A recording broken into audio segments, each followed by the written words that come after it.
आमे नेक्स्ट किसी series videos बहुत गोटे इम्पोर्टाट टॉपिक ऊपर डिस्कस करवा जोटा होची टॉन्सिल आ गाड़ी लॉट। तो बहुत पेरेंट्स माने तांकर छोट पिला जो कम्प्लेन रहे इवन एवं तो बड़ लोक टॉन्सिल प्रॉब्लम देखा होची। तो जो छोट पिला जो टॉन्सिल प्रॉब्लम है बहुत कॉमन।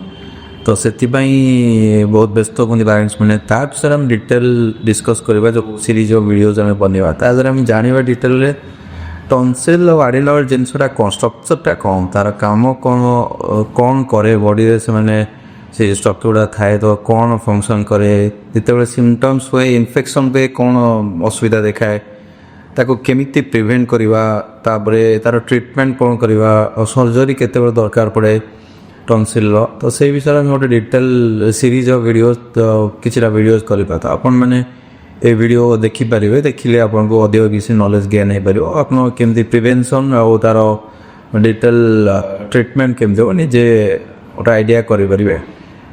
आप जोटा कॉमन क्वेश्चन गुड़ा थाए टॉन्सिल नहीं से गुड़ा भी आम सब ता भर आंसर करने चेष्टा करूँ।